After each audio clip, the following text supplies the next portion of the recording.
بسم الله والحمد لله والصلاة والسلام على مولانا رسول الله وعلى آله وصحبه ومن والاه. إن الحمد لله نحمده ونستعينه ونستهديه ونؤمن به ونتوكل عليه. من يهده الله فلا مضل له ومن يضلل فلن تجد له وليا مرشدا. وأشهد أن لا إله إلا الله وحده لا شريك له وأشهد أن سيدنا محمدا عبده ورسوله. وبعد أيها الإخوة الأحباب، السلام عليكم ورحمة الله تعالى وبركاته. D'emblée, je tenais à dire que je ne fais que remplacer le conférencier qui était prévu, Akhouna Monsef Zennati, enseignant à Château-Chinon, à l'Institut européen des sciences humaines. ولكن à la dernière minute, il est tombé malade, donc il est souffrant. فأولا ندعو معه الله يشافيه ويعافيه، الله سبحانه وتعالى رب الناس أن يذهب الباس، اللهم اشف أنت الشافي لا شفاء إلا شفاءك شفاء لا يغادر سقما، اللهم ألهمه يا ربنا صحة جيدة وتقبل منه يا رب العالمين. Je me rappelle que quand on avait commencé ce séminaire de cette année concernant la biographie ou la vie du prophète alayhi salatu wassalam, et j'étais honoré par justement l'introduction à ce séminaire, parce qu'il faut dire qu'on ne peut pas comprendre le Coran sans passer par la vie du prophète alayhi salatu wassalam. Parce que c'est lui qui a mis en pratique le Coran. Le Coran, c'est un ensemble d'enseignements. Bien sûr, une bonne partie du sens, il est en quelque sorte atteignable. Il est à la portée de tout le monde. À condition bien sûr qu'on maîtrise un petit peu quelques outils, au premier desquels la langue arabe. La langue arabe pour pouvoir, parce que le Coran est écrit en arabe. On peut passer par la traduction, mais Allah subhanahu wa ta'ala qui a choisi le Coran, qui a choisi la langue arabe, sait très bien que le sens qu'il veut transmettre ne peut être transmis en intégralité que par l'arabe. En plus, bien sûr, de la langue, il y a d'autres outils pour pouvoir comprendre le message de Dieu. Enfin, nous avons donc l'enseignement théorique, les enseignements qu'englobe le Coran, et puis nous avons un modèle qui est le prophète Mohammed alayhi salatu wassalam, celui qui a mis en pratique le Coran. Il n'y a pas mieux que lui, justement, qui a, en quelque sorte, mis en pratique tous les enseignements coraniques. Et nous le prenons comme exemple. Bien sûr, on n'arrivera jamais à atteindre son niveau, mais nous tendons vers ce modèle, un modèle humain pour les humains, mais il est mieux que les humains. Allah subhanahu wa ta'ala l'a choisi pour nous comme exemple. Surtout, nous ne sombrons pas dans cette expression qui consiste à dire que lui c'est un prophète, il a ce que nous n'avons pas. Mais Allah subhanahu wa ta'ala nous a dit لَقَدْ كَانَ لَكُمْ فِي رَسُولِ اللَّهِ أُسْوَةٌ أَوْ إِسْوَةٌ حَسَنَةٌ. Donc voilà, Dieu dit, je vous ai envoyé un modèle, un humain qui vous ressemble, c'est vrai, il n'a pas vos facultés, vous n'avez pas les siennes, mais en tout cas, c'est votre modèle. Pour cela que l'importance, et je salue encore une fois le département de l'éducation qui a mis à l'ordre du jour ce séminaire qui tourne autour de la vie du prophète. Et j'ai introduit par la chose suivante, c'est que la vie du prophète, c'est 63 ans, une période prophétique et une période qui ne l'est pas. La plus importante, c'est pas celle qui est prophétique, donc 40 ans avant la réception du message, avant qu'il soit nommé prophète, en quelque sorte. Bien sûr, nous savons tous que Allah subhanahu wa ta'ala l'avait prédestiné avant que nous le sachions. Donc 40 ans, puis 23. 40 plus 23, les deux, la période prophétique, 23 c'est 13 plus 10. 13 périodes mécoises, à laquelle on va Inch'Allah consacrer un peu de temps. Je vous préviens d'emblée que je vais prendre à l'aql 45 minutes à 1 heure. Ce n'est pas une exhortation, c'est un cours. Vous êtes censé avoir un stylo pour pouvoir écrire. Voilà que je compte sur votre intelligence. Vous allez à l'aql retenir une bonne partie. Mais ce n'est pas une exhortation, mais c'est un certain nombre de données que je vous livre comme ça, ne serait-ce que pour avoir un peu, je vais vous résumer 13 ans. 13 ans de la vie du prophète, alayhi salatu wassalam, quoique qu'un seul enseignement peut nous occuper toute la nuit. Mais je vais essayer de vous résumer les 13 années que le prophète, alayhi salatu wassalam, a passé à la Mecque. Et ces 13 années sont des années déterminantes. Bien sûr, avant les 13, il y a 40 ans. 40 ans, on est sorti la fois dernière avec la conclusion suivante, c'est que le prophète, alayhi salatu wassalam, a travaillé sur un axe primordial qui est celui de la morale. Jusqu'à ce qu'il atteigne le niveau que vous connaissez tous, la distinction, la légion en quelque sorte, Sadiq al-Amin, le véridique digne de confiance. Cette qualité-là, ce titre-là, ce diplôme, il en aura besoin durant toute sa période prophétique, parce qu'on ne peut pas suivre un menteur. La première condition pour pouvoir justement parler, pour pouvoir enseigner, pour pouvoir appeler, pour pouvoir exhorter, il faut déjà que tu sois digne de confiance. Je te fais confiance déjà, donc je suis prêt à t'écouter et à suivre ce que tu m'enseignes, parce que je te fais confiance. Mais si tu ne me fais pas confiance, j'ai beau à dire ou la parler ou la kada. Et en plus, tu sais très bien que ce que te dit cette personne, il ne te ment pas. Là, yakdhib. Pour cela, c'est deux conditions. Il faut qu'on travaille dessus. Le prophète a travaillé 40 ans avant qu'il soit prophète. Il est ce qu'il est. Avant de faire quoi que ce soit, travaillons cet axe. Et nous avons des hadiths que vous connaissez tous concernant le mensonge et la sincérité, etc. Donc les 40 ans pour atteindre ce dont il aura besoin, le véridique et le digne de confiance. Et là, on commence aujourd'hui par le contact, le premier contact entre le prophète alayhi salatu wassalam et le chargé de transmission de la révélation. Les Wa Sidna Jibril. Les Wa, et d'ailleurs, cette mission de Sidna Jibril, il l'avait avec tous les prophètes. C'est lui le Ruh, c'est l'ange chargé justement, c'est l'intermédiaire entre Allah subhanahu wa ta'ala mais l'intermédiaire au sens transmission. Attention, Allah subhanahu wa ta'ala, il n'y a pas d'intermédiaire entre lui et ses créatures. Là, le premier contact que je vais appeler, que je vais qualifier, je vais utiliser un peu des notions pour vous un peu, vous faciliter un peu les choses.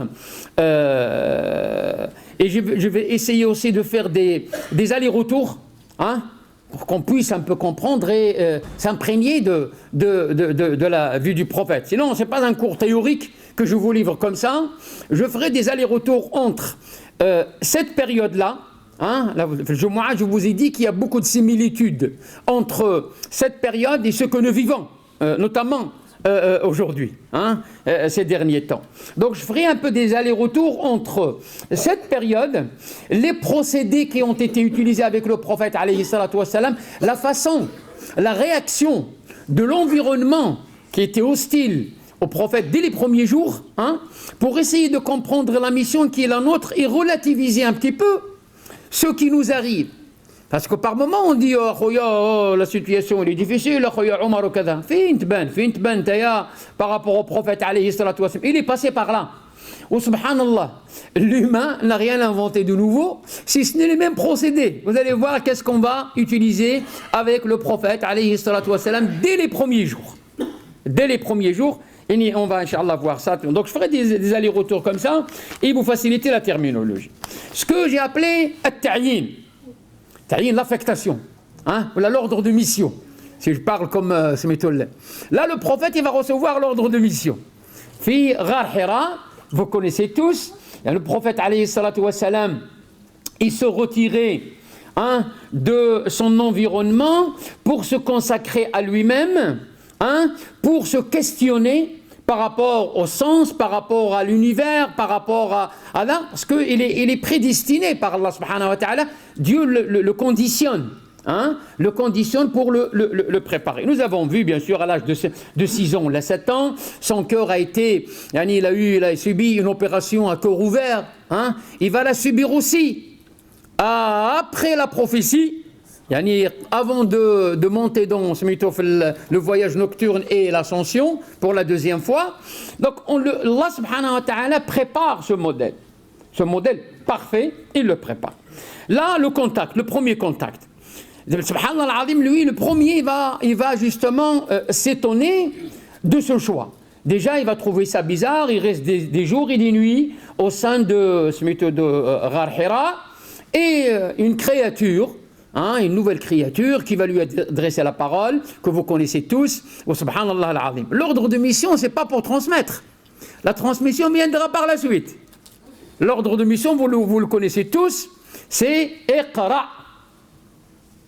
On va y arriver à la transmission, comment tu vas faire, où vont la transmission, tu vas te préparer, parce qu'il y a Iqra, puis il y a éduque-toi, forme-toi, prépare-toi, tu vas t'engager dans la transmission.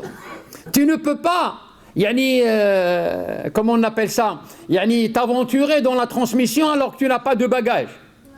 Et le bagage théorique ne te sert à rien, si ce n'est que tu peux être un transmetteur d'enseignement théorique. Mais cette religion se base sur la théorie, certes, mais se base aussi sur l'exemplarité, dont j'ai cité tout à l'heure.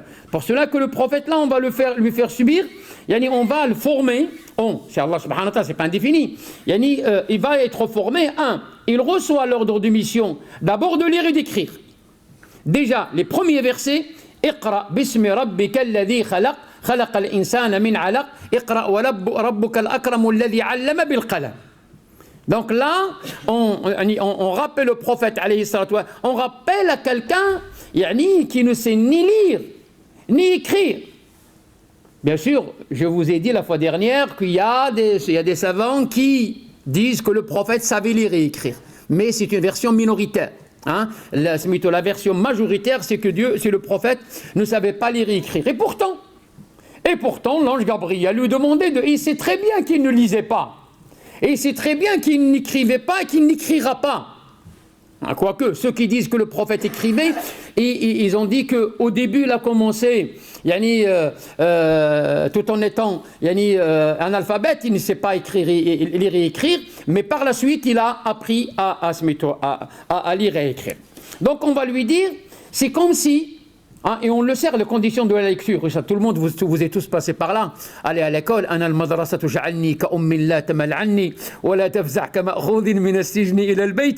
l'école s'adresse, d'ailleurs l'école est obligatoire, la scolarité obligatoire de 6 à 16 ans, on ne te donne pas le choix. Si on te donne le choix, tu n'iras pas à l'école. Mais c'est ça, nos enfants, oh là là, papa, je suis fatigué, Enfin, l'école, il est contraignante. L'apprentissage, il est contraignant. Mais c'est comme ça. Plus tu donnes à la science, moins il te donne. C'est pas proportionnel. Mais celui qui ne donne rien, plus tu donnes de temps et de l'énergie ou de l'effort, moins il te donne la science. Mais c'est pas proportionnel. Non. Il faut de la persévérance. Vous comprendrez que Sayyidina Jibril a mis le prophète alayhi salatu wassalam dans les conditions de la difficulté de l'apprentissage. Il le sert, il m'a serré dans ses bras. Il m'a serré, c'est pas un humain qui le sert. C'est quelqu'un qui a 600 ailes. Sayyidina Jibril alayhi salam. Et Jibril, le prophète, je l'ai vu 2 fois. Dans sa forme originale. Dans sa forme, parce qu'avant il venait lui parler comme ça, il l'a vu, je l'ai vu 2 fois, et une fois, il cachait le globe avec ses ailes. Donc cette créature, Sidna Jibril, a voulu transmettre au prophète que lire et écrire, ce n'est pas facile. Lire et écrire, ça demande de l'effort, ça demande de l'énergie. Alhamdulillah, comme vous savez très bien ce que j'ai dit. Là, le premier point, j'en ai une quinzaine. Le premier point, c'est recevoir l'ordre de mission. Tu es le prophète. Mais en sortant, etc., en sortant de la grotte de Hira, le prophète, alayhi salatu wassalam, se posait des questions. Et en regardant dans le ciel, il voit Sidna Jibril lui dire, tu es le prophète de la communauté. Tu es le prophète de l'humanité. Tu es le sauveteur. Et l'histoire, je ne vous raconte pas l'histoire de ce médecin, parce que mais je pars d'un certain nombre de stations. Ça, c'est la première station. C'est l'ordre de mission. Après, juste après, il y a la formation. On ne s'approvisionne pas, Jama'a. Alors, chaque métier est un métier et il s'apprend, alhamdoulilah. Heureusement, hein, les spécialistes, il y a maximum 2% de ce que nous avons, nous l'avons comme ça. C'est un don divin, c'est quelque chose d'inné, c'est donné un cadeau du ciel, mais que 98%, c'est de l'apprentissage, c'est de l'apprentissage. Tata'allam. Farabbil alamin, comme ça, arzaq. Là, on va lui apprendre le métier. Quoique, c'est un élève brillant. Le prophète, alayhi salatu wassalam. Et en plus, parce que le Coran, l'Azim, comment il est transmis au prophète, alayhi salatu wassalam? Est-ce qu'il écrivait, et il apprenait, et il récitait, et puis Jibril lui corrigeait? C'est un système divin, hein, qu'on n'a pas encore atteint aujourd'hui. On l'a atteint dans le domaine de l'informatique, la transmission des données. Hein, tu mets la clé USB, et voilà, tu appuies sur là, ou quand tu chauffes les dossiers en train de... Et par moments, ça prend du temps, hein, ça prend beaucoup de temps. Comment Allah subhanahu wa ta'ala a appris à Adam l'asma'a kullaha? Mais déjà, on parle de quel asma? Combien de noms? L'asma'a kullaha. Ara kullaha. Et c'est Dieu qui dit. Ou l'asma, l'ulama qalu mafatih l'ulum. Mafatih, les clés de la science. وحنا les clés de la science يعني احنا كنشوفوا un étudiant مسكين يعني يبقى يعني après le baccalauréat واحد 10 à 12 ans يالله il se spécialise dans un domaine, il va soutenir une thèse dans un domaine bien particulier, يقول لك voilà, je suis spécialiste de ça, et le reste يقول لك انا خاطي de le reste, parlez-moi de ce que je maîtrise, hein. فآدم il était spécialiste de tous les domaines. Ça a pris combien de temps?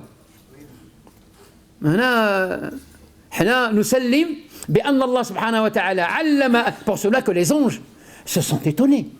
Les anges tout de suite. Parce que le shérif dit à Adam, ça a من ناحية الخلقة. أن الله سبحانه وتعالى l'a conçu.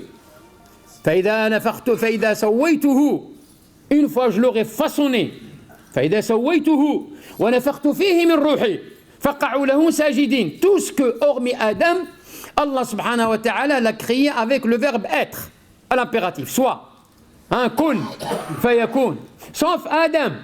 Adam khalaqahu Allah azza wa jal, parce qu'il n'y avait pas de smitoul. Il l'a façonné de comment? Ce sont des questions, on y croit sans trop s'aventurer dans ce domaine. Comment Allah subhanahu wa ta'ala a appris à Adam toutes ces sciences? Les anges, quand ils ont vu de quoi il est capable cette nouvelle créature, bien sûr, ils ont apporté un témoignage un peu négatif. Hein, à la défaveur de Adam. أتجعل فيها من يفسد فيها ويسفك الدماء ونحن نسبح بحمدك ونقدس لك قال إني أعلم ما لا تعلمون. Je sais ce que vous ne savez pas. Certes, une partie de sa descendance, les fils d'Adam, peut-être sombreront dans ce que vous dites. D'ailleurs, on les voit, hein, ils sont trop tus, les humains sont trop tus entre eux. Mais une bonne partie vont m'adorer. Allah subhanahu wa ta'ala, comment il a mis le Coran dans la tête du prophète et dans le cœur du prophète? Là, on prend ceux qui ont appris le Coran, ça prend beaucoup de temps et ça s'oublie. Le prophète, quand il se précipitait avec Sidna Jibril, il lui transmet les versets. Déjà les versets, c'est pas dans un quand on apprend le Coran, on prend le Stin Hizb, on commande de Surat al-Fatiha et la Surat al-Nas.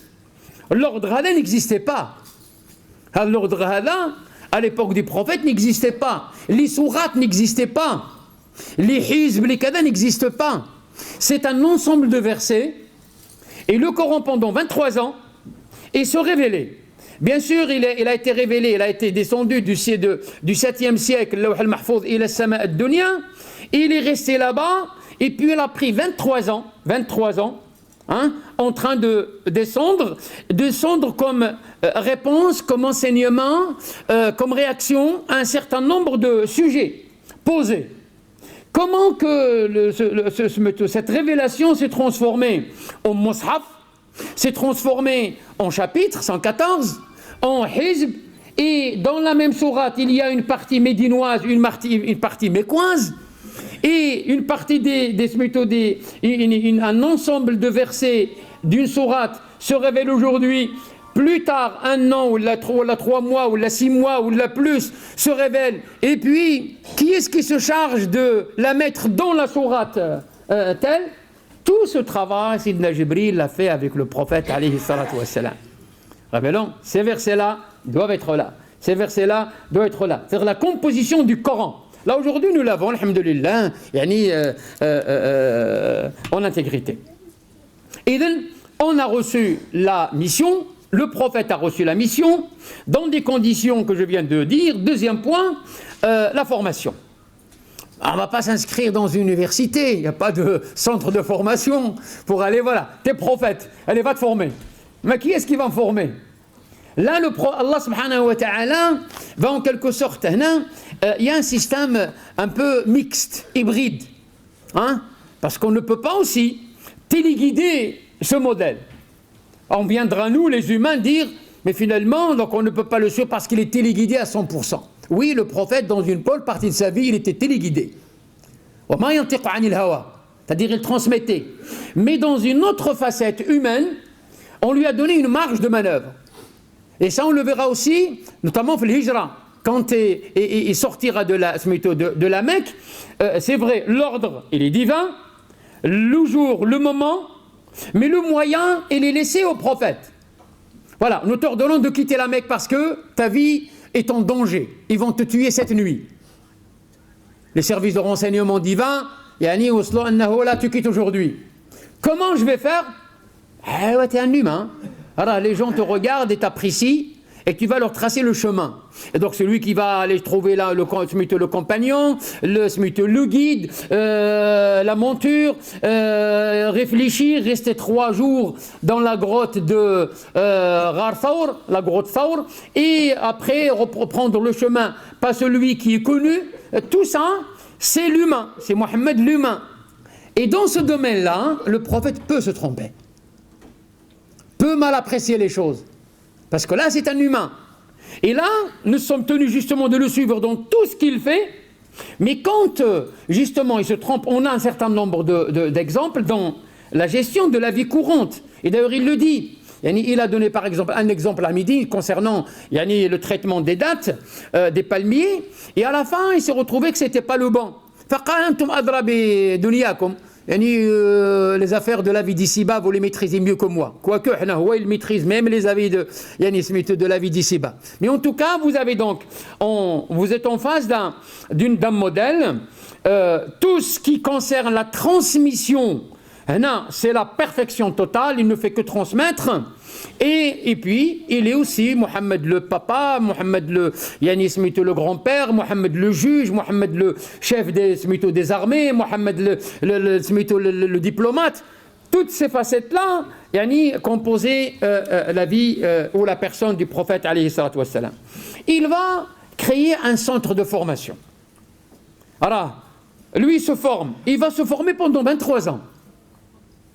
À la dernière minute, l'enseignement, à la dernière minute, avant qu'il quitte ce monde, les versets se révèlent. Donc finalement, la formation continue. Le prophète n'a pas été formé d'un seul coup, il a eu le diplôme, allez, engage-toi dans la transmission. Là, il a subi la formation ou le haut prophète. Nous savons que les derniers versets, les versets que vous connaissez, ça c'est avant justement sa mort de quelques mois. Donc cette formation-là, le prophète va la subir durant toute sa vie.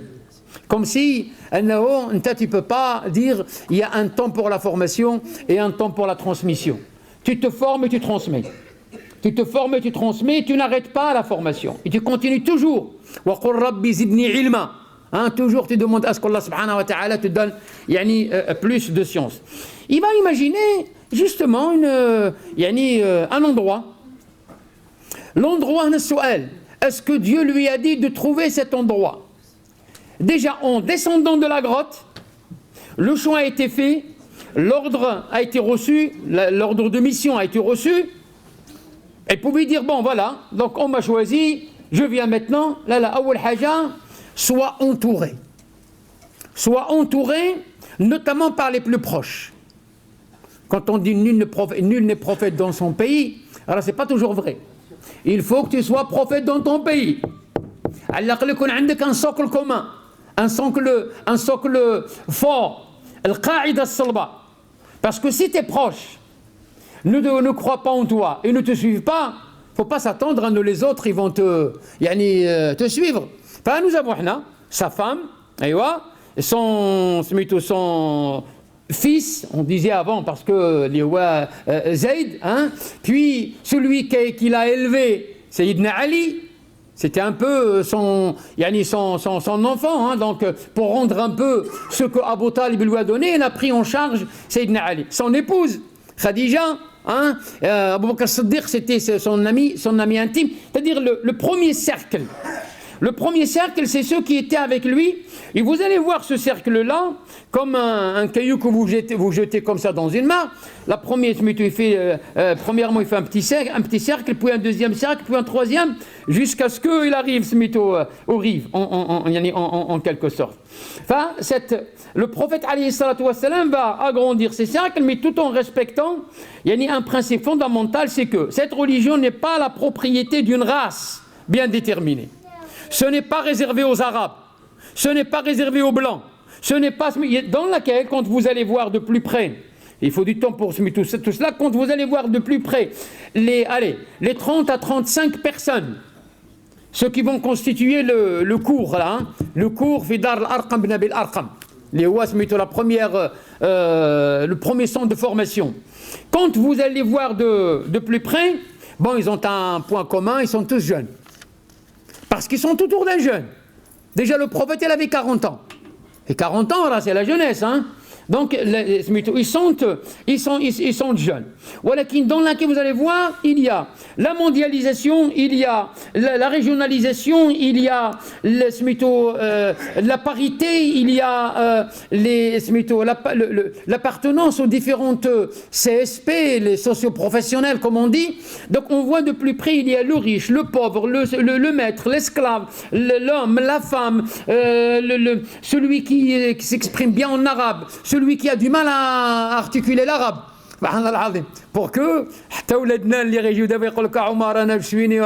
en France, j'ai du mal à dire kha ou ka ou a. Nous avons un exemple comme toi qui s'appelle comment? Sohaib. Sohaib al-Rumi, subhanallah. Al-Rumi, le roumain, ou le byzantin. Donc nous avons un exemple, même toi, parce que Sohaib, justement, c'est un arabe à l'origine, il a été enlevé par les Byzantins, il a grandi, il est revenu découvrir l'arabe par la suite. Et puis vous avez Salman, le Farisi, vous avez Bilal, le Habashi, le monde en quelque sorte était représenté, et ça c'est pas un hasard. Le prophète, on comptait sur son intelligence. Dès le début, il ne faut pas hypothéquer cette religion par l'esprit tribal, c'est réservé aux Arabes. Et d'ailleurs, on lui a proposé de la rendre arabe à 100%. Les gens sur lesquels, quand on va le voir à la fin, quand ils voulaient sortir de la Mecque, ils se proposaient, au sein de la période de l'Hajj, ils se proposaient « Man yahmini li uballigha an man yamna'uni li uballigha an rabbi » qui prendrait ma défense pour que je puisse transmettre le message. Et parmi les tribus, il y a une tribu, notamment de l'Irak, qui lui a dit « Oui, nous sommes prêts à te défendre, mais à condition, ça va nous appartenir après toi. » On va hériter il y a la prophétie, le pouvoir, rien ne m'appartient, tout appartient à Dieu. Bayt al-Arqam ibn Abil Arqam, déjà l'Arqam en lui-même, Al-Arqam ibn Abil Arqam, il y a deux Arqam déjà. Il y a l'Arqam le fils et le père. Le père n'est pas converti. Et le père fait partie d'une tribu qui est hostile. Et il va le rester. Par contre, le jeune là, 14 à 16 ans, le jeune, c'est parmi les premiers qui vont se convertir. Et il habite où? Al-Bayt al-Arqam, vous l'imaginez, le centre-ville de la Mecque. Le centre-ville de la Mecque à l'époque, c'est quoi? C'est le Kaaba, le Safa ou le Marwa. C'est un peu la grande place, on peut dire. Hein? Quoique la Mecque de l'époque. Hein? Enfin, Safa, c'était le centre-ville. Et d'ailleurs, quand le prophète alayhi salatu wassalam, voulait faire cette grande annonce, il est monté sur le mont Safa. Et il a dit, Ya Banu Hashim, Ya Banu Abd Manaf, Ya Banu Kada. Il les a appelés tous. Et il aura, ça c'est le premier contact, quand Dieu lui dira, allez, sors de Beit al-Arqam et divulgue, à haute voix. Cette religion ne peut pas être vécue dans des catémini en cachette. Ce n'est pas une religion qu'on cache kada. C'est un message universel, c'est un message qui s'adresse à tout le monde. Enfin, il va justement utiliser le mont Safa. Beit al-Arqam, Ibn Abi al-Arqam, se trouvait dans le centre-ville. Et pendant 3 ans, personne ne se doutait de quelque chose. Les Mécois notamment. Et c'est là où quasiment tous les compagnons que vous connaissez, c'est la première promotion prophétique. Alors les compagnons du prophète, c'est un peu, allez, 120 000. 120 000. Il y a bzaf 120 000. Comment le prophète s'adressait à 120 000, notamment fait Hajjat al-Wada'. Il y a le pèlerinage de l'adieu. Il n'y a ni le haut-parleur, ni rien du tout. Et bien parmi les 120 000, si je vous pose la question, il va me dire 20, 25, 30, 35.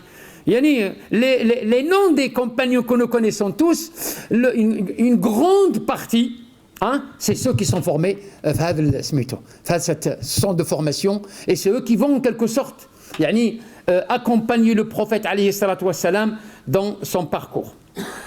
Troisième point, là donc nous avons ouvert un centre de formation, et nous avons essayé de repérer les meilleurs.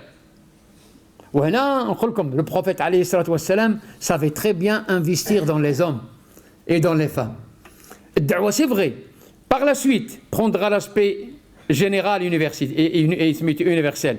Mais au début, on choisira les doués de Smito, les meilleurs, ceux qui ils étaient connus par leur degré de moralité, par leurs paroles. Il n'a goûté pas à l'alcool, il n'a jamais goûté à l'alcool. Et d'autres sont des personnalités, le prophète, alayhi salatu wassalam, chargé de recruter, il va en quelque sorte choisir. Est-ce que Dieu lui a dicté d'aller vers un tel et d'aller vers un tel? Et nous savons que aussi, cette mission, il l'a partagée avec les autres. Lui, il a transmis à Abu Bakr. Abu Bakr, en sortant de chez le prophète, alayhi salatu wassalam, converti, parce qu'une fois que le prophète lui a dit, voilà ce que j'ai reçu, je te crois sur parole, hein? Tu es digne de confiance. En sortant, il est allé aborder les compagnons que vous connaissez, hein? Uthman ibn Affan, Abdurrahman ibn Awf, Sa'd ibn Waqqas, Zubayr ibn al-Awwam, les grands, en sortant de chez le prophète, parce que les gens vivaient en groupe. Hein? Ce sont mes amis, et ben les premiers, à qui je vais transmettre ce message. Et on a vu, les noms que je vous ai cités, c'est un peu ceux qui vont former en quelque sorte. Rijalun Hawla Rasoul, c'est le livre que vous avez lu. Rijal Khalid Mohamed Khalid, Rijal Hawla Rasoul, il a consacré une bonne partie. Viendront par la suite ceux qui vont se convertir après la reconquête de la Mecque, ou ceux qui vont se convertir par esprit, par intérêt. Ah oui, tu vois le mashakil radio par la suite. Par contre, ceux qui étaient fi Beit al-Arqam, Ibn Abi al-Arqam, la première promotion, ils étaient certifiés. Donc, al-intilaq fi al-muhimma, le programme d'action, il se révèle, les chapitres du Coran se révèlent, le prophète va les mettre en pratique, il va appeler en fonction de ce qu'il reçoit. Il va appeler en fonction de ce qu'il reçoit. Et nous voyons dans l'ordre que vous connaissez dans le Coran. L'ordre que nous avons, c'est Al-Fatiha, Al-Baqara, Al-Imran, Al-Nisa. Ce n'est pas l'ordre de la révélation. Là, c'est l'ordre de Al-Mushaf. L'ordre de la révélation, il est parfois par chapitre, comme je viens de dire, et souvent par verset. Par un ensemble de versets. Enfin, quand on reconstitue, il y a, alhamdoulilah, vous pouvez avoir l'ordre de révélation. Il existe, vous entrez sur le net et vous allez voir vous posez la question à Google et vous lui dites, allez, donnez-moi le Coran en fonction de l'ordre de révélation. Il va te dire, allez, al-alaq, ba'd al-alaq, al-qalam, tiens, juste après. Alors que le qalam, il est déjà cité dans l'alaq.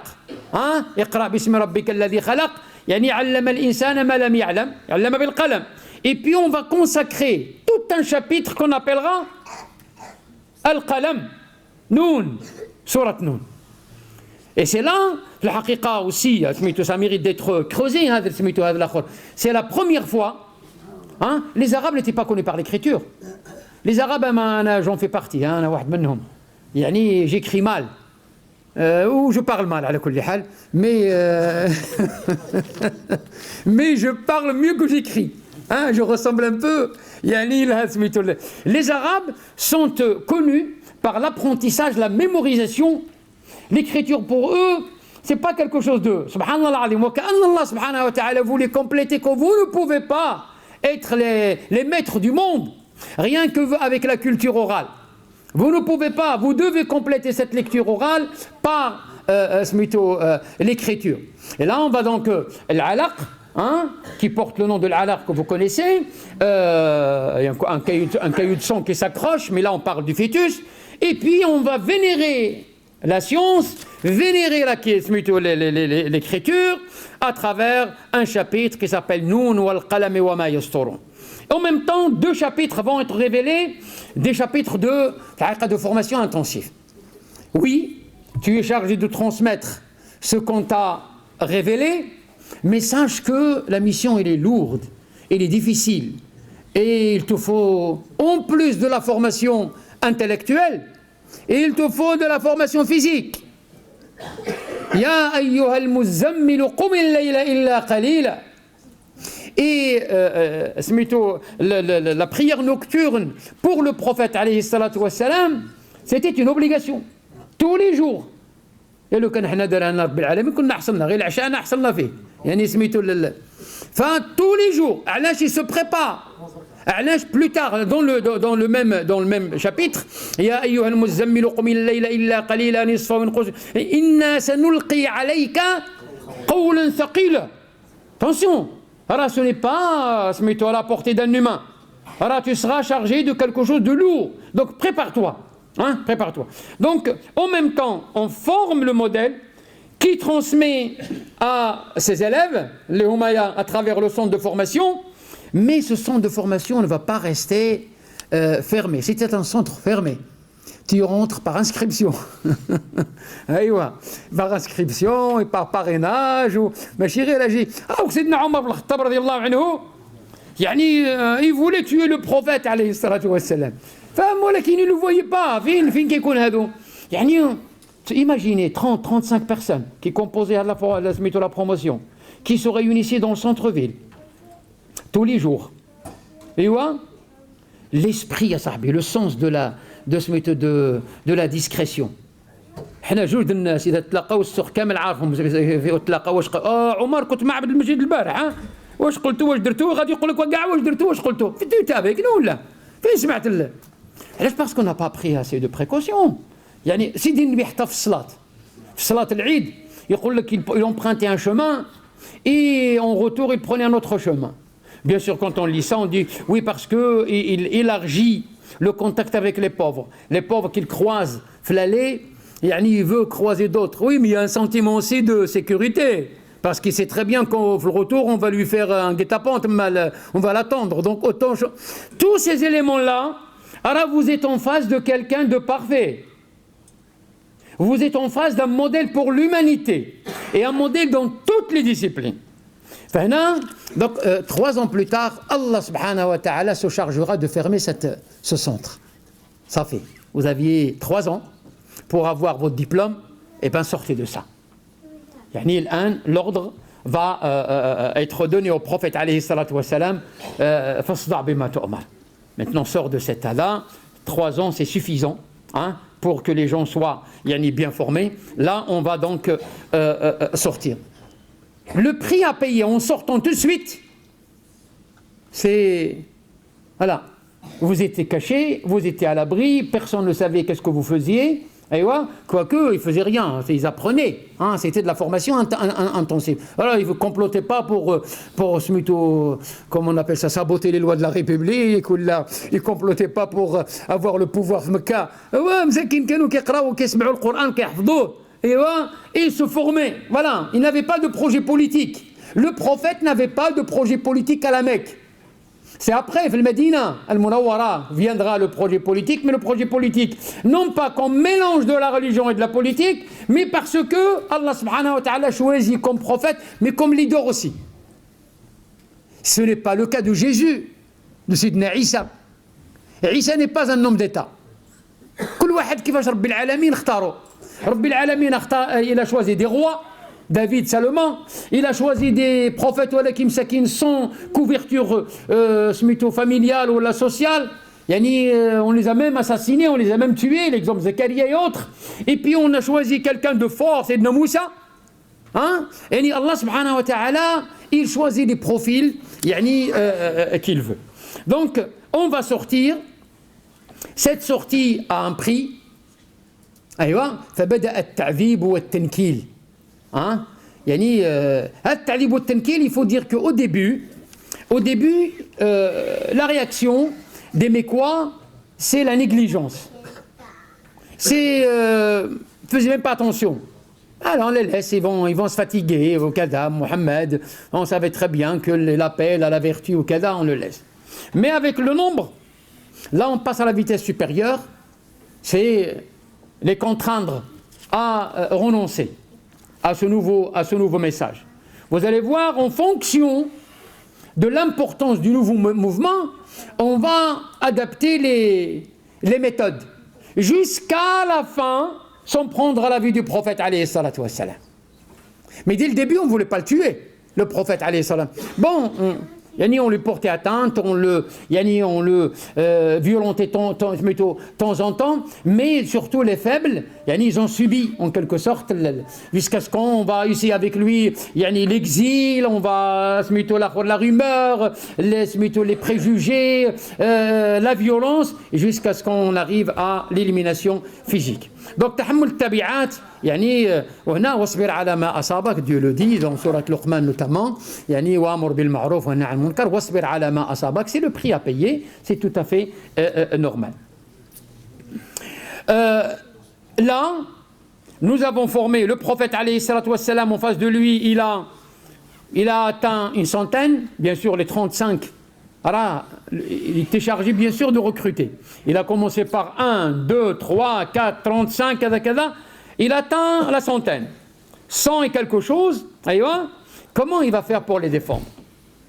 Un leader, il passe devant un certain nombre des membres de sa communauté, qui sont maltraités, qui sont violentés, parfois éliminés même.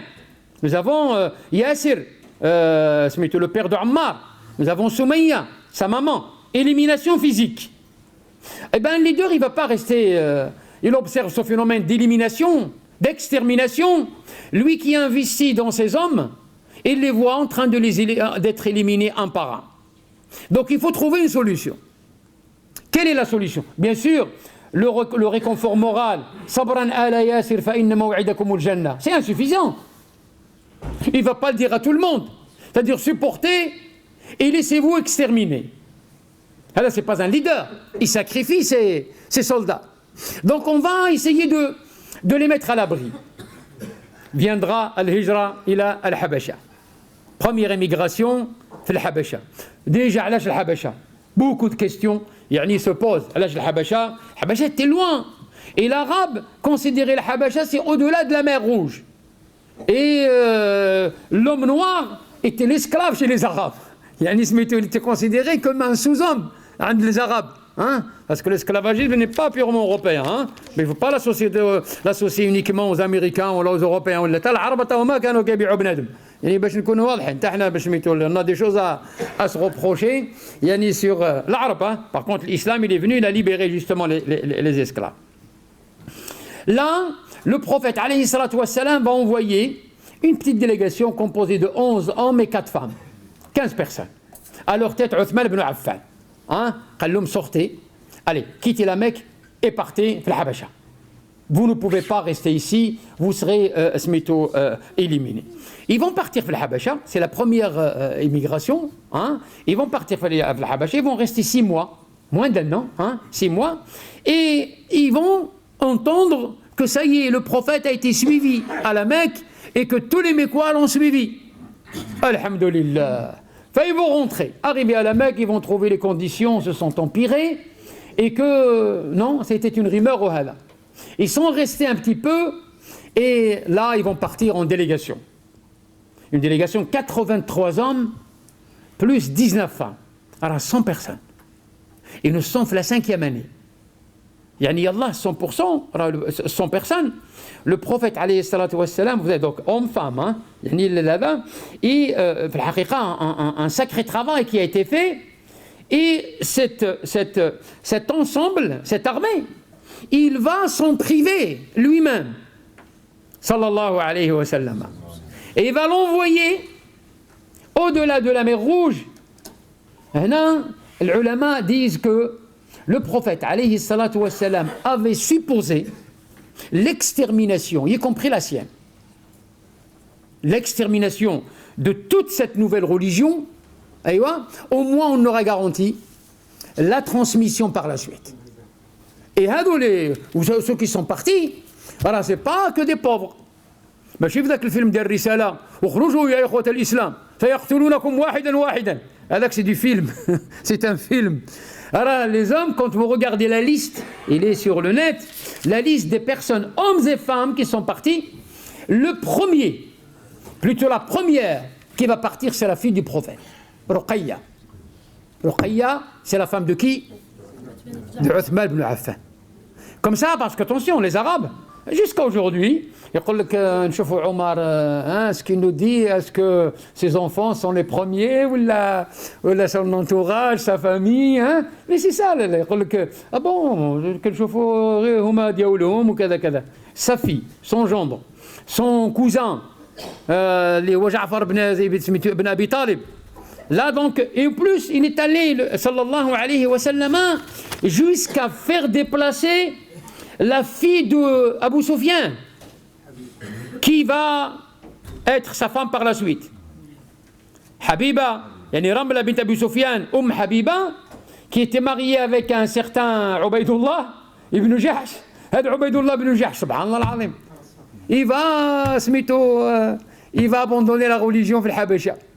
سبحان الله arrivé là-bas لقى الدعوة تما كولا فلو لقى تما الشراب الكولا فلو لقى سبحان الله فكفر يرتد. كاين d'autres savants qui disent non ما ارتد شيء مات على الإسلام, mais en tout cas la version majoritaire c'est que ارتد et sa femme est restée veuve, hein, elle est décédée là-bas في الحبشة. Le prophète alayhi salatu wassalam, pour récompenser justement la fille de Abu Sufyan, il va la demander au mariage. Il va mandater Al-Najashi, le roi de l'Abyssinie, hein, pour la demander. Le roi d'Abyssinie lui a donné une dot, ما كانش اللي ما عطاهاش بطل, يعني 400 دينار, والدينار الذهبي راه كيسوى 400 دينار et tout un navire ديال سميتو les cadeaux كذا وكذا, parce que c'est lui qui était chargé de remplacer le prophète alayhi salam. Puis là, le prophète alayhi salam, il a maintenant garanti au moins une centaine de personnes au-delà. Ils sont bien accueillis. L'histoire, vous connaissez, il est allé d'Aka Amr bin al-As pour les chercher, mais en tout cas, alhamdoulilah, ils sont à l'abri. Ils vont rester là-bas. Une partie, une trentaine, va rentrer juste après le départ du prophète alayhi salatu wassalam de la Mecque à Médine, les Hijra. Une partie, une trentaine. On ne parle pas de 100, parce qu'au moins ils ont travaillé. Et ils se sont mariés sur place, ils ont fait des enfants, et ils ont converti le roi de l'Abyssinie, les Najashi. Alors ce n'est pas des réfugiés politiques interdits de faire de la politique, de ne pas parler, de l'espace public. Alors ils ont bossé. Quand est-ce qu'on saura leur nombre? Le jour où le prophète alayhi salatu wassalam demandera après eux, il demandera au roi de l'Abyssinie de les envoyer. Il les a envoyés la 7e année après les Hijra. 7e année, ça vous rappelle Khaybar. Ghazwat Khaybar, Sidna Ja'far ibn Abi Talib va revenir avec ceux qui sont restés avec lui. Et de la 5e année jusqu'à la 7e, 5 jusqu'à 13, c'est 8. 8 plus 7, c'est 15. Ils sont restés, une bonne partie d'entre eux, sont restés 15 ans. Fil Habasha. Ceux qui disent qu'ils se sont sauvés, ils se sont mis à l'abri parce qu'ils étaient maltraités, maintenant ils ont eu pour leur compte. Parce que s'ils étaient mis à l'abri, là, après le hijra, le prophète est arrivé au pouvoir. Donc ils ne risquaient rien. Pourquoi ils ne sont pas rentrés à Médine? Là, vous restez là-bas parce que l'éventualité aussi de l'extermination de l'islam tout en arrivant à Médine, il est d'actualité. Et ça, on le sait. Ghazwat Badr, on peut dire un coup de chance. Pour nous, ce n'est pas un coup de chance. Allah subhanahu wa ta'ala tawalla Ghazwat Badr. C'est le premier contact. Voilà qu'on a perdu juste après. Fi Ghazwat Uhud. Et 2 ans après, fi Ghazwat Uhud. Là, fi Ghazwat al-Khandaq, la 5e année, fi Ghazwat al-Khandaq, le prophète, alayhi salatu wa salam, va dire une chose. Ce n'est pas une ghazwa, ce n'est pas une guerre au sens propre du terme. Il n'y avait pas de bataille. Walakin, sur le plan psychologique et sur le plan des nerfs, là, le prophète, alayhi salatu wa salam, s'est imposé comme un nouveau pouvoir. Et d'ailleurs, il a dit, Al-yawma nasiru ilayhim. Al-yawma nahnu nasiru ilayhim. Maintenant, on prendra, et à partir d'aujourd'hui, dorénavant, on prendra l'initiative. Et juste après, la 5e, 6e année, Sulh al-Hudaybiyah. C'est quoi Sulh al-Hudaybiyah? C'est la reconnaissance implicite du nouveau État qui s'appelle l'État de Médine. Donc on rentre, les Mécois vont signer un pacte avec le prophète alayhi salatu wassalam qui ne durera que 2 ans, et puis la 8e année, Fath Mecca. Encore un petit, voilà, comme ça, un petit quart d'heure, 10 minutes, un quart d'heure. Ça, vous êtes d'accord ou là? Comme مازال معنا؟ ياك رانا في الساكيام بوان. Les autres points غادي نمشيو سميتو بالجري. Donc البحث عن الحلول من أجل البقاء والإبقاء على الأتباع. Il faut trouver une solution pour préserver les soldats, parce qu'on les a recrutés pas pour les pousser à la guillotine. On les a pas recrutés pour les sacrifier. Et on va prendre toutes les précautions pour les préserver. Puis جات الهجرة إلى الحبشة الأولى والثانية. جنون مكة والانتقام من العشيرة كلها. Là, 7e point, les Mécois vont passer à une vitesse supérieure. On ne va pas s'en prendre à ceux qui ont suivi le prophète, y compris les membres de sa famille qui ne l'ont pas suivi. Abu Talib va suivre le même sort. Abu Talib n'est pas croyant, n'est pas musulman. Et il va subir. Parce qu'il porte, il aide le prophète et d'autres personnes. Donc on va faire ce qu'on appelle le boycott, al-hisar, pendant 3 années. Alors, le boycott, je vous invite à lire qu'est-ce qu'a duré, qu'est-ce qu'a supporté le prophète alayhi salatu wassalam, sur le plan économique. La nuzouijuhum, wala nabta'u minhum, wala nabi'u lahum, wala nukhalituhum, wala natakallam ma'ahum. Le kalam là. On va les enfermer, les encercler dans un endroit, Shi'b qui appartient justement, une vallée qui appartient à Abu Talib, et on va les enfermer là-bas. Qui est-ce qui va casser ce pacte maudique? Et c'est des gens de la Mecque qui ne sont pas musulmans, qui ne sont pas croyants, mais c'est des personnes, ils ont trouvé ça injuste, que de traiter une partie des leurs de la sorte. 3 ans, ça a coûté cher au prophète, et à la fin de la 3e année, le prophète alayhi salatu wassalam va perdre les 2 protections intérieures et extérieures. Donc la mort de Khadija radiyallahu anha et la mort de Abu Talib. La protection de l'intérieur qui était Khadija, et la protection extérieure qui est Abu Talib. Et le prophète alayhi salatu wassalam va qualifier cette année de l'année du chagrin. Amu al-Huzn. Là, donc, on est sorti de l'embargo, nous sommes à la 10e année. Donc la 10e année, c'est fini. ils ont usé de tous les moyens, mais à la fin, ils nous ont enfermés pendant 3 années, on est sortis très fatigués. Là, aujourd'hui, la décision sur le plan symbolique de quitter la Mecque est prise par le prophète, alayhi salatu wassalam, sortant de la Mecque. On parle maintenant pas envoyer une autre délégation. Le symbole va sortir. Les rois, parce que Mohammed voulait justement rester à la Mecque. C'est son lieu de naissance, c'est lieu de révélation, c'est Baytullah al-Haram, etc. Et il va mener bien sûr cette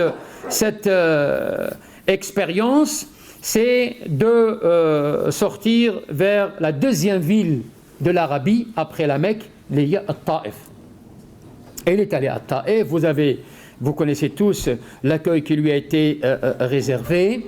Il leur a dit au moins, ne dites pas ça aux gens de la Mecque. Je suis venu, vous ne m'avez pas suivi, vous m'avez insulté, ils lui ont même jeté des cailloux et des pierres. Et à la fin, en revenant, l'information est allée à la Mecque que Mohammed est venu nous voir, on lui a refusé, justement, on ne l'a pas suivi. Charge à vous de faire le nécessaire. Le nécessaire qui va être fait, c'est quoi? On va lui fermer les portes de la Mecque. Il ne va pas entrer à la Mecque. Donc il va en quelque sorte être un réfugié politique. Donc à la frontière de la Mecque, arrivé à la frontière de la Mecque, tu ne rentres pas. Là aussi apparaîtra le rôle d'un non-musulman qui s'appelle Mut'ab ibn Adi, qui ne va pas se convertir à l'islam. Il va mourir non-musulman. Walakin, subhanallah, les livres d'histoire nous parlent de cet homme juste. Le prophète est resté quelques jours à la frontière avec ceux qui l'ont accompagné, et Mut'ab ibn Adi avait, masha'Allah, une douzaine d'enfants. Mais c'est pas juste ce que nous avons fait. Pourquoi on lui interdit de rentrer chez lui? Il a appelé ses enfants à s'armer et il est allé à Al-Kaaba, c'est un peu le lieu de grandes annonces. Je pars ramener Mohammed, et celui qui s'en prend à Mohammed s'en prend à moi. Hada n'est pas musulman. Il ne va pas se convertir. Le prophète alayhi salatu wassalam va le récompenser après sa mort. Fait Ghazwat Badr. Il va dire la chose suivante, c'est que une fois le prophète a entre les mains 70 capturés, 70 prisonniers, et il leur a proposé la rançon, tu payes tant pour en contrepartie de ta liberté, et il a dit alayhi salatu wassalam, si Al-Mut'ab ibn Adi était vivant aujourd'hui, il m'aurait demandé ces 70 prisonniers. Subhanallah al-Azim. Je les redonnais. Je les aurais donnés. Mais maintenant, subhanallah, le service qu'il nous a rendu, on va le récompenser par 70 prisonniers parce qu'il a rendu un service énorme, alors que ce n'était pas un musulman. دخل النبي إلى مكة et nous sommes la 11e année sallallahu alayhi wa sallam. Là nous sommes la 10e année madame. La 10e année mais elle est entrée bien sûr à des conditions parce que le Mut'ab ibn Adi dit maintenant je prends ta protection. Tu n'es pas libre à 100% de ce que tu fais, Donc le prophète, alayhi salatu wassalam, privé de sa liberté, là, il est allé Taïf, ça n'a pas marché. Là, on va profiter d'un rassemblement annuel qui se fait, qui s'appelle le pèlerinage. Le pèlerinage, il existait avant l'islam. Et il va faire le tour des tribus et des villages. Le Hajj, jusqu'à aujourd'hui, se fait par tribus. Mukhayyamat. Les campings il faisait avec Abu Bakr as-Siddiq le tour des villages, des tribus. Il a rencontré les Irakiens, il a rencontré les Yamanites, il a rencontré les Chamites de la Syrie, il a rencontré, et à chaque fois il y a ceux qui ont accepté, ceux qui avec des conditions comme je viens de dire tout à l'heure, il y a ceux qui ont refusé, il y a ceux qui ont dit Dieu n'a pas trouvé quelqu'un de plus intelligent, de plus propre que toi, pour l'envoyer jusqu'à ce qu'il tombe sur une délégation des Médinois. de Yathrib. مجموعة من الخزرج, ils étaient 6. Ils étaient favorables, les 6 étaient favorables au message du prophète et se sont convertis. Là, c'est le premier contact avec Yathrib, avec la 11e année. Hein? لا قبل سميتو رانا مازال سميتو جسد كمسال ايوا في لا 10e année بحقيقة le prophète عليه الصلاة والسلام يعني éprouvé, mais alors là يعني notamment du voyage de Taïf, toutes les portes sont fermées, limité dans sa liberté, toutes les portes se ferment. Là, subitement, une porte s'ouvre, qui est celle du ciel. Le voyage nocturne. Alors bientôt, le 27 Rajab. Hein? Donc Rajab va commencer le lundi, le 27 Rajab d'après la version majoritaire. Et Allah subhanahu wa ta'ala va réserver un accueil particulier à son prophète. C'est le seul prophète, justement. Là, tu montes. Allez, vas-y. Là, le rappel de l'ambassadeur. Yani pour consultation. Yani on va rappeler l'ambassadeur. Là, on va le rappeler pour le réconforter, pour lui dire c'est quelque chose de naturel, ce qui t'arrive. Tu es le sauveteur de cette humanité. Donc, le voyage nocturne et l'ascension et tout ce qu'il y a. Et surtout, la cerise de tout ça, c'est la prière. C'est les 5 prières, le cadeau qui va nous ramener. Juste après l'Isra ou le Mi'raj, Allah subhanahu wa ta'ala, mais le prophète il est revenu, distingué, alors le voyage, en plus de ce voyage, on va t'honorer en t'ouvrant, en te permettant d'avoir accès sur le monde invisible. C'est les humains, le monde invisible, jnoun. C'est le monde visible. Les Mécois, شحال بيهم كاع. راه في غزوة أحد كانوا 1000. في غزوة أحد كانوا 1000. في غزوة الخندق كانوا 3000. Mais c'est Ghatafan et d'autres villages. Hein? Donc yalla, allez, les 3000, les 5000, les 10 000 Mécois qui ne veulent pas, on va te permettre accès à un monde qu'on ne peut pas compter. ما يمكنناش نحسبهم شحال بيهم. فتقرؤون ويصرفنا إليك نفرا من الجن يستمعون القرآن في سورة الأحقاف في سورة إيش؟ ماشي القلوحية الأولى في سورة الأحقاف. سورة الأحقاف. ويصرفنا إليك نفرا من الجن يستمعون القرآن. Rappelle-toi lorsque nous dirigeâmes vers toi un groupe de djinns pour qu'ils écoutent le Coran. Quand ils assistèrent à sa lecture, ils dirent écoutez attentivement, puis quand ce fut terminé, ils retournèrent à leur peuple en avertisseurs. Là, le message, il est transmis dans le monde invisible.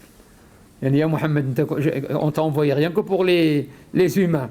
Les humains, ils te forment les portes. Anna, tu étais mon invité, mon hôte, et là, et puis الدعوة مشات في الجنون.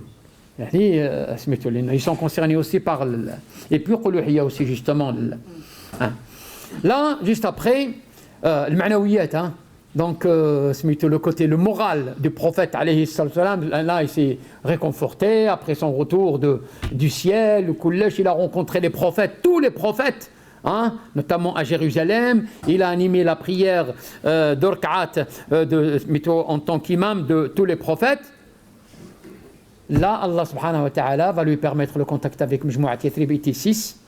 Enfin, on lui a dit alors, charge-nous, qu'est-ce qu'on va faire? Charge-nous d'une mission. On va rentrer chez vous. Si c'est bien, rentrez chez vous, rendez-vous l'année prochaine.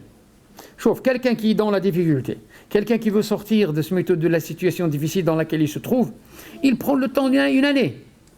À l'âge parce qu'il est en train de construire quelque chose de durable. Aïwa, ils sont rentrés. À leur retour l'année d'après, ils sont convertis, ils sont des musulmans. À leur retour, Masha'Allah, les musulmans ont très bien bossé. Ils ont doublé le nombre. Ils sont 12. Oui, 100% d'augmentation, mais ce n'est pas assez. Là, nous avons compté sur vous pour faire le travail, mais vous avez fait, mais il nous faut quand même quelqu'un de spécialiste, quelqu'un qui a été formé, le premier centre de formation. Les brillants élèves, les majors de promo, hein, on le prend, un jeune, un beau gosse. علاش un beau gosse? قلت لكم في الدرس parce que les Médinois sont beaux. Ah oui, sont beaux et doux. Jusqu'à aujourd'hui. Parce que l'homme, il est à l'image de sa géographie. La Mecque, les hommes de la Mecque à l'image des montagnes de la Mecque. Et les hommes de Médina à l'image des plateaux de Médine. Une histoire après, je vous la raconterai un jour. Donnez-moi 2 minutes justement. Premier contact, la 11e année, ils étaient 6. La 12e année, ils étaient 12. Et ils ont demandé, subhanallah, قالوا يا رسول الله, nous sommes prêts à mener bataille. 12, avec les Mécois. Ils ont prêté serment, le serment qui s'appelle Bay'at al-Aqaba, mais la première. Bay'at al-Aqaba, c'est Bay'at al-Nisa. Bay'at al-Nisa, ma fiyash al-Qital. Et ils ont juré devant le prophète de faire un certain nombre de choses. Rentrez chez vous, on va envoyer avec vous le premier ambassadeur, Mus'ab ibn Umayr. L'année d'après, on a 6, 12, l'année d'après, Mus'ab ibn Umayr va s'amener avec 79 plus 2 femmes. Elle a bossé Mus'ab ibn Umayr. Et c'est pour ça qu'il s'appelle le psalmodeur, le lecteur, l'ambassadeur. Il n'a laissé aucune maison fil Médina sans lui frapper à la porte. Il a travaillé, Mus'ab ibn Umayr. Il a été largement récompensé. Il est tombé martyr le jour de la bataille de Uhud. 13e année, la rencontre historique qui va déterminer la date du départ à Médine, la 13e année, la période mécoise. On l'a préparé pendant 3 ans, depuis l'Isra ou le Mi'raj, la 10e année. 11e année, on était 6. 12e année, on était 12. La 3e année, là, ils sont en nombre suffisant. Il y a cette Bay'at al-Aqaba al-Kubra, le serment de l'Aqaba. Le serment de l'Aqaba s'est fait où? Pendant le Hajj, le grand rassemblement annuel. في ميناء, le lieu de rassemblement. في أوسط أيام التشريق. Ceux qui sont allés à la Mecque, ceux qui ont fait le Hajj, أوسط أيام التشريق, c'est un jour après le Hajj, après l'Eid. وفين في الجمرات, c'est là où le monde سميتو, c'est là où le prophète alayhi salam, il pouvait se réunir avec eux في مزدلفة ولا في عرفة ولا في ailleurs, qu'il y a des endroits plus ou moins سميتو. Non, on va les réunir dans le centre-ville comme on faisait في سميتو في جبل الصفا في بيت الأرقم أبي الأرقم. Et c'est là où ils vont prêter serment sur les 5 que vous connaissez, les 5 points, bien sûr, l'engagement financier, la discipline, la défense du prophète alayhi salatu wassalam, la diffusion du message, les 5 bounoud ou les 5 articles que vous connaissez. Et la décision est prise, 13e année, allez hop, l'ordre est donné, direction Médine. Nous avons à l'aqal une délégation de presque 100 personnes qui sont venues prêter Bay'at al-Aqaba et commence alors al-Hijra ila al-Madina al-Munawwara par groupe et par personne. Et le dernier à quitter la Mecque, c'est le prophète alayhi salatu wassalam. La période mécoise se termine ainsi. وصلى سبحانه وتعالى تقبل منا ومنكم صالح الأعمال. Et rendez-vous pour la période médinoise. Il est de 10 ans, il est très très chargé. C'est là où le culte va prendre forme. On a la prière, Yallah, le principe de la prière. Mais après, Adra dit ben smito la mosquée, comment prier, zakat, siyam, le hajj, etc. Et Allah subhanahu wa ta'ala taqabbal minna wa minkum salih al-a'mal wa akhiru da'wana alhamdulillahi rabbil alamin.